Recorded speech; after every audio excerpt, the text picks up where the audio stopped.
Everybody, thank you for joining us very late this evening with the latest on Hurricane Sandy, a very destructive storm taking aim at the eastern seaboard of the United States, the mid-Atlantic region, New England, basically all those areas. I want to show you a live view, or at least live as of about quarter to midnight on Sunday night here, October 28th, 2012, of New York City. Listen to the wind howl for a moment.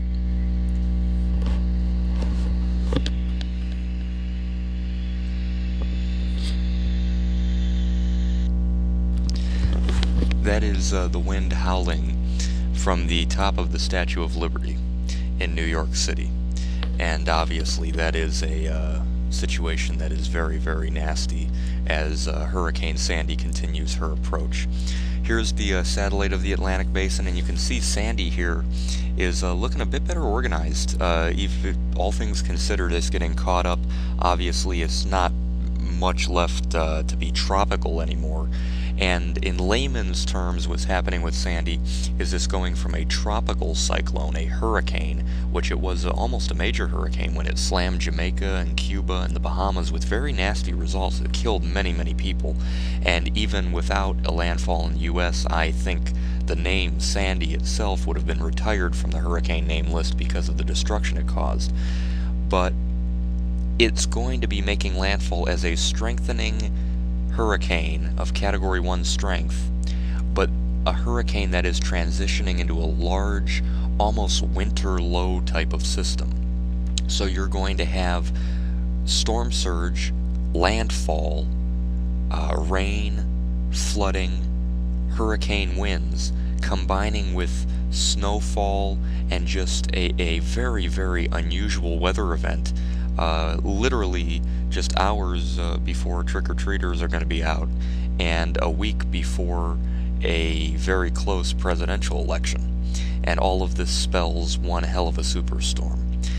This happens occasionally. We had a superstorm in 1993, and we also had a superstorm type system dubbed the perfect storm around this time back in 1991. That, of course, they made the famous movie about the loss of the Andrea Gale out at sea in that very nasty storm.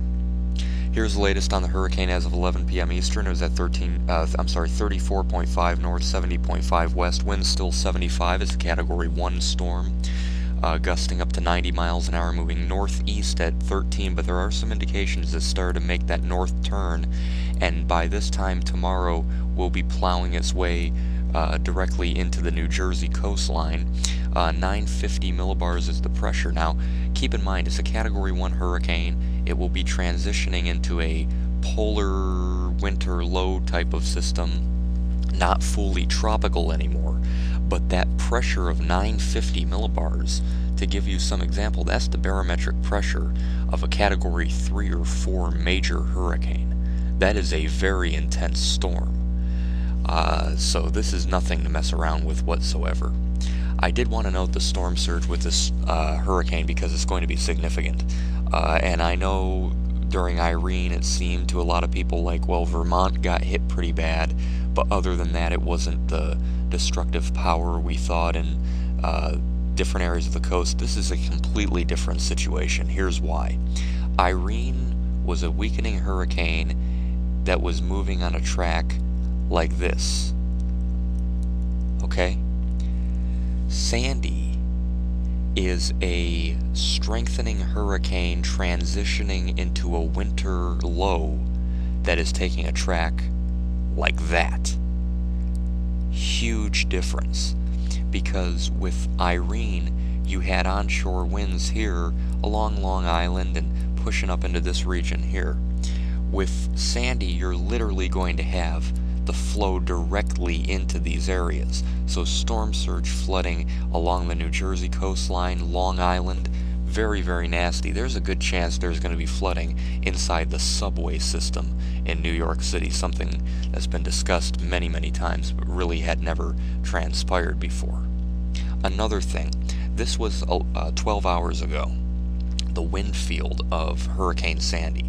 Tropical storm winds that's 40 miles an hour or greater, extending not to Bermuda, but, you know, getting close, up here a very large distance and impinging now on Cape Hatteras. Look at what's happened in the last 12 hours with this wind field. It has expanded. At this point in time, we have tropical storm winds in the United States and in Bermuda simultaneously, almost reaching Cape Cod and just to the north of the Bahamas. This is a huge wind field, and when you have all of these winds slamming directly into the coastline of the United States, it will cause a lot of problems, including water rises. Here's for Atlantic City. You're talking the water level predictions. This is based on some forecasting models. You're talking predictions that are getting up to major flood levels. Now, that's pretty bad. That's very bad. Very bad news. You don't want to see that. So the idea that Sandy is overhyped, I don't think so. I think it's such an unusual combination of what's going on in the world and the time of the year, Halloween, right before an election for president, and the combination of hurricane winds and storm surge and flooding rains and snow and the amount of people in the densely populated areas being impacted. I think this will be remembered as one of those storms of the century when we look back 100 years from now at quite an unusual event.